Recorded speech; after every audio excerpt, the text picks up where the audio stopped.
नमस्ते। यो फेरि नयाँ अर्को डिजिटल रेकर्ड मोनोलगमा मनको इच्छा, शुभेच्छा अथवा साझा चाहना नै लाग्छ मलाई। सबैको चाहना यस्तै नै हुन्छ। म जस्ता स्वतन्त्र र यो के भन्छ भोइ मान्छेको चाहना एउटै हो, नेपाली जनताको चाहना। म त्यही कुरा म सेयर गर्न चाहे। यतिखेर विभिन्न पोलिटिकल पार्टिजहरू, राजनीतिक दलहरूको केही गतिविधि चर्तीकला भनौँ अथवा उहाँहरूको नेतृत्वको कुरा, परिवर्तनको कुराहरूको चर्चा छ, जो स्वाभाविक पनि हो। चुनाव नजिकै गर्दाखेरि उहाँहरूको तयारी भन्ने कुरा भइ नै हाल्यो। जेनजेट मुभमेन्ट पछाडि सिजिट विभिन्न खालको अप्ठ्यारा सप्ठ्यारा सिचुएसनहरू, विभिन्न खालका कन्डिसनहरू छन्। त्यसमा विभिन्न ठुला पार्टीहरूका दलहरूले चाहिँ गरेका केही भूमिकाहरू र नेतृत्वमा रहेका केही व्यक्तित्वहरूको केही चरित्रहरूको कुरा केही गरौँ, उहाँहरूको शैलीको कुरा केही गरौँ। उसो त म फेरि पनि भन्दैछु, कसैको विरोध वा समर्थन होइन कि गुण र दोषको आधारमा मेरो आफ्नो विचार, स्वतन्त्र विचार राख्ने गर्दछु। आफू शिक्षासँग सम्बन्धित व्यक्ति भएको हिसाबले अब समकालीन समसामयिक विषयहरूमा चासो रहने कुरा स्वाभाविक भयो र आफूले लागेका मनका कुराहरूलाई पोख्ने, राख्ने एउटा सामाजिक सञ्जालको एउटा आविष्कार अथवा सिर्जना भएको छ। यो हामी जस्ता स्वतन्त्र व्यक्तिहरूलाई एउटा स्वतन्त्र प्लेटफर्म एकदमै जायज पनि छ र जाति नै छ। यसो भन्दै गर्ने बेलामा एमालेबाटै सुरु गरौँ, किनकि त्यो पार्टीको अलिक बढी चर्चा छ। एमाले पार्टीले विभिन्न खालका राम्रा र ठुला कामहरू पनि गरेका छन्, गर्यो र निकै राम्रा कामहरू को चाहिँ नि एउटा परिपाटीको चाहिँ नि एउटा सुरुवात गर्यो एमाले पार्टी, जसको अहिले नेतृत्व गर्नुहुने एमाले अध्यक्ष अथवा पूर्व प्रधानमन्त्री केपी शर्मा ओलीको कुरा गरौँ, जसमा उहाँले आफ्नो कुराहरू, मन्तव्यहरू राख्दै गर्दा अथवा निवर्तमान प्रधानमन्त्री भन्नुपर्ने भयो। अहिले सुशीला कार्की प्रधानमन्त्री हुँदै गर्दाखेरि जेनजेट मुभमेन्टको सम्झना अवश्य पनि हुन्छ। जेनजेट मुभमेन्टको यो चाहिँ विभिन्न खालको ठुलो क्षति भयो। यसको छुट्टै मूल्याङ्कन, छुट्टै विश्लेषण गरिएकै नै छ अगाडिको रेकर्डहरूमा।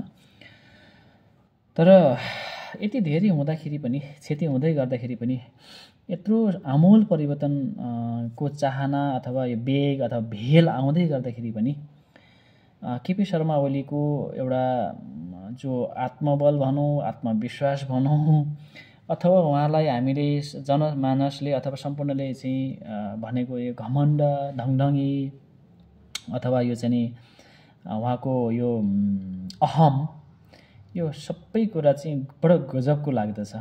र त्यसमा यता महेश बस्नेतजीले चाहिँ निकै नै सपोर्ट गरेकोदेखि लिएर सूर्य थापाज्यूको पनि त्यही खालको आवाज एकदमै देखिन्छ। त्यस्तो खालको कार्यकर्ता अथवा आफू मुनिको सेकेन्ड लेयर अथवा थर्ड लेयर जे भनौँ उत्पादन गर्न सक्नु पनि चान्चुने कला चाहिँ होइन भन्ने मलाई लाग्छ।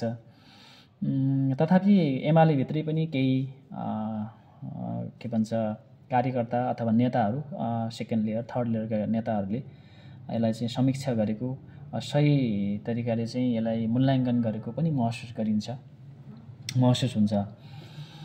यसो भन्दै गर्ने बेलामा अहिलेको समय कस्तो चलेको छ भन्दाखेरि हामी जस्ता मान्छेले चाहेको चाहिँ अथवा यस्तो होला भन्ने हामीलाई लागेको चाहिँ नि के हो भने केपी शर्मा ओलीले आफ्नो नैतिक जिम्मेवारी, ठिक छ अब सबै जिम्मेवारी लिन परेन होला, कति पर्सेन्ट हो, कति पोर्सन हो, होइन, कति भाग हो, त्यति जिम्मेवारी मेरो पनि छ। मेरो पनि केही गल्ती गरेँ होला, ठिक छ, मैले मेरो आशय यसो थिएन, यसो हुन गयो, खास यो हो भनेर चाहिँ अलिकति केही नैतिक जिम्मेवारी मेरो पनि छ भनेर केही क्षमा मागिदिएको भए कस्तो राम्रो हुन्थ्यो होला जस्तो लाग्छ।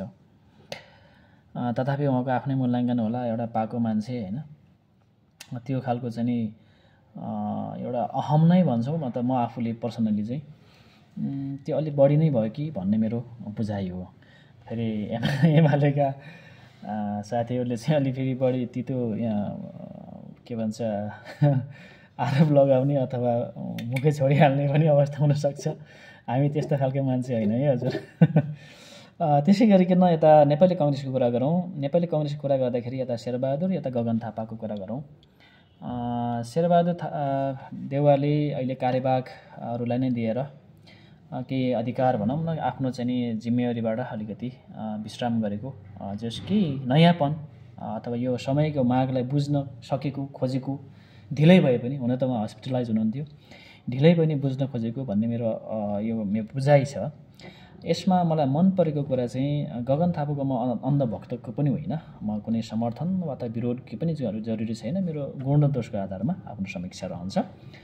तर आन्दोलन भइरहँदाखेरि मान्छेको घर जलिरहँदाखेरि गगन थापाले त्यति बेला चाहिँ तत्कालै आफ्नो नैतिक जिम्मेवारी, म पनि यसको भागीदार छु, मैले पनि यसो गरेँ, मैले क्षमा चाहन्छु मेरो आफ्नो तर्फबाट भनेर चाहिँ, अथवा पार्टीको तर्फबाट हामीले गर्न सकेनौँ भन्ने खालको एउटा चाहिँ समयको माग हो। यसलाई हामीले बुझ्न सकेनौँ, पार्टीभित्र मैले आफ्नो भूमिका अझै सशक्त खेल्न सकिनँ भन्ने खालको एउटा समीक्षात्मक एउटा उहाँले क्लिप सार्वजनिक गर्नुभएको थियो। त्यो मलाई एकदमै मन परेको थियो। त्यो भनेको चाहिँ एउटा कुनै पनि डेमोक्रेटिक लिडरले अथवा यो सब सिर्जना भइसकेपछि डेमोक्रेटिक अथवा कम्युनिस्ट जेसुकै होस्, कुनै पनि नेताले गर्नुपर्ने बेसिक एउटा चाहिँ एउटा फन्डामेन्टल एउटा के भन्छ रेस्पोन्सिबिलिटी हो भन्ने मलाई लाग्दछ। तथापि म उहाँका पनि केही कमी कमजोरी छन्, केही चर्चामा छन्, त्यो हामी प्रमाणित गर्न सक्ने मान्छे पनि भएनौँ, त्यो प्रमाण खोज्दै हिँड्ने पनि कुरा भएन। एनिवे समग्रमा उहाँको चाहिँ एउटा शेरबहादुर देउवासँग अहिले होइन धेरै अगाडिदेखि नै उहाँले चाहिँ कमसेकम नेतृत्व परिवर्तनको अथवा नेतृत्व पुष्टान्तरणको अथवा युवाहरूको आवाजहरू उहाँले बोलिरहेको मैले महसुस गर्दछु। प्रत्यक्ष रूपमा भेटघाट छैन, चिनजान पनि हुने कुरै भएन। जे होस्, र त्यो सँगसँगै त्योभन्दा पनि सबैभन्दा अगाडि चाहिँ माओवादीको अध्यक्ष प्रचण्ड देखिनुहुन्छ। प्रचण्ड चाहिँ निकै खेलाडीको रूपमा हुनुहुन्छ। निकै अगाडिदेखि राजनीतिक नेतृत्वमा राजनीतिक जति पनि यो खेलहरू छन् यसमा चाहिँ निकै सक्रिय र सफल पनि, अहिलेसम्म सफलै भन्छु, सफल पनि हुनुहुन्छ। जेनजेट मुभमेन्टमा पनि उहाँलाई केही आरोप, अब यो अपुष्ट आरोपहरू हुन चाहिँ होइन केहीहरू छन्, त्यो थिए, त्यो पछि प्रमाणित हुँदै जाला अथवा नहोला बेग्लै कुरा भयो। खैर माओवादीका अध्यक्षले भने नयाँ समयलाई निकै छिटो चिनेको र निकै छिटो महसुस गरेको देख्दछु। त्यो भनेको चाहिँ उहाँले आफूलाई चाहिँ अध्यक्षबाट चाहिँ नि अलिकति हटाएर अहिले संयोजकको रूपमा हुनुहुन्छ। नाम त उही हो, रक्सी उही हो, बोतल मात्रै फेरि हुन चाहिँ होइन। यो जस उहाँले चाहिँ एउटा चाहिँ नि रसियाको पुटिन जस्तो एउटा चाहिँ अलिकति अलिक फरक तरिकाले चाहिँ उहाँले समयलाई अलिकति छिटो चिनेर आफू अनुकूल अथवा पार्टी अनुकूल अथवा समय अनुकूल हिँड्न खोजेको मैले महसुस गर्दछु। यो पनि एउटा कलै हो, क्षमतै हो भन्ने लाग्दछ। तर पनि फेरि दोहोऱ्याउन मन परेको, एमाले अध्यक्ष केपी शर्मा ओलीमा पनि केही परिवर्तन आइदिए हुन्थ्यो। उहाँ चाहिँ अलिकति टेक्नोलोजीमा पनि अलिकति उहाँको पालामा टेक्नोलोजीको कुराहरू पनि अलिक बढी नै भएको थियो, गरेको पनि हो, नभएको होइन। त्यसकारणले समयअनुसार चल्न सक्ने, एकदमै सबै कुरा बुझ्ने युवा क्षमता भएको भनेर चाहिँ केपी शर्मा ओलीले देखाउनुहुन्थ्यो, भन्नुहुन्थ्यो। र केही कुरामा उहाँको स्ट्रेन्थ अझै पनि छ, एज भन्दा पनि उहाँको आधाभन्दा पनि कम एजको मान्छेले गर्न सक्ने क्षमता, शारीरिक क्षमता अझै पनि छ, अचम्मित कुरा। तर यो कुरामा चाहिँ उहाँले अलिकति पनि क्षमा याचनाको भाव अलिकति पनि मैले आफूले चाहिँ पर्सनल्ली मैले महसुस गरिनँ। त्यो चाहिँ त्यति राम्रो हो जस्तो मलाई लाग्दैन। यसले चाहिँ एमाले पार्टीलाई नै अलिकति नोक्सान गर्छ भन्ने मेरो आफ्नो बुझाइ हो। खैर यो पार्टीले गर्ने कुरा भयो। यसै गरी यता राष्ट्रपाका राष्ट्रिय स्वतन्त्र पार्टीका अब अध्यक्ष, अब यसको चाहिँ नि के भन्छ संयोजक जे भने पनि होइन, एउटा चाहिँ नि संस्थापक अध्यक्ष रवि लामिछानेको केसमा अलिकति कुरा गरौँ, चर्चा गरौँ। उहाँलाई यो चाहिँ अलि बढी नै भयो कि यो चाहिँ पार्टीहरूले अथवा त्यति तत्कालीन सरकारहरूले अथवा शक्तिमा रहेका व्यक्तिहरूले अलिकति यो राजनीतिक प्रतिशोध सँगसँगै हिजो उहाँ पत्रकारिताको बेलामा भएका विभिन्न रिसिभीहरू व्यवसायीसँग रिसिभी होला, विभिन्न सरकारी ओहदामा भएका व्यक्तिहरूको पनि रिसिभी होला, पहुँच होला, सबैको रिसिभी होला। उहाँहरूको रिसिभीको कारणले पनि अलि बढी चाहिने भन्दा अलि बढी नै यो चाहिँ प्रतिशोध भयो।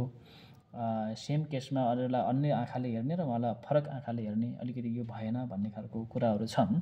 त्यो कुरामा हामी बोल्न सक्ने र भन्न सक्ने हामी मान्छे परेनौँ। अदालतमा गएको कुरालाई हामीले भन्न सक्ने त झन् पोलिटिकल पार्टीले त भन्न सक्दैन, हामीले के भन्न सक्छौँ र होइन।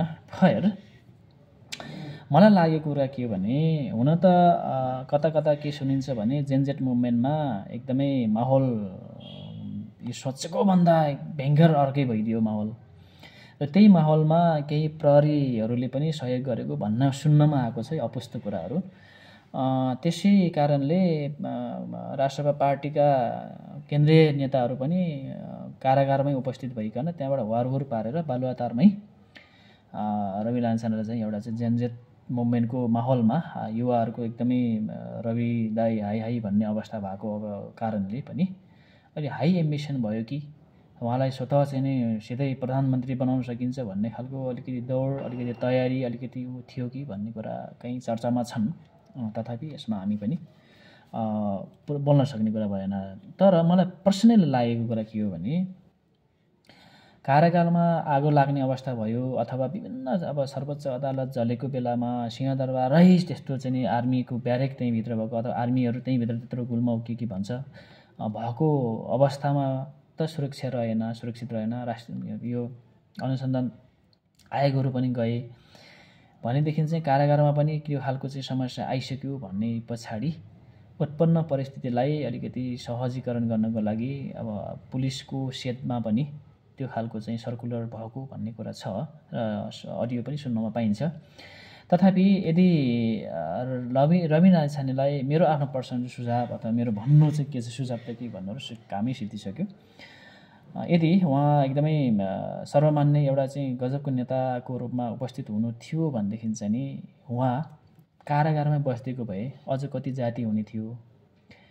त्यत्रो पार्टीका मान्छेहरू त्यहाँ वारहुर त्यहाँ चाहिँ उपस्थित भइदिँदाखेरि उहाँले यदि ल साथी हो चाहिँ कारागार चाहिँ जल्न सक्छ, मलाई चाहिँ अप्ठ्यारो पर्न सक्छ, यो चाहिँ प्रहरीहरूलाई जोगाइदेऊ, यो चाहिँ नि कारागारको सुरक्षा गरिदियो, ल तिमीहरूको चाहिँ यो काम भयो, चाहिँ यो चाहिँ गर्नुपर्छ, हामीले नैतिक ऊबाट चाहिँ हाम्रो यो अदालतमा अथवा कानुनलाई चाहिँ गर्नु हुँदैन, ब्रेक गर्नु हुँदैन, अथवा पुलिसले चाहिँ जाऊ भनेर गएको भन्ने कुरा छ। कागजहरूको कुराहरू छन्, नक्कली सक्कली कुरा बेग्लै छन्, त्यो कैफिटको कुरा भए।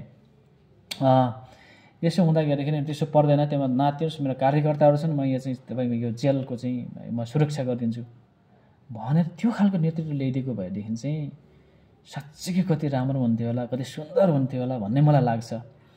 खैर, यो चाहिँ राष्ट्रपा पार्टीको अथवा अन्य सबैको चाहिँ मूल्याङ्कन बेग्लै होला, मेरो आफ्नो मूल्याङ्कन चाहिँ त्यसो हो।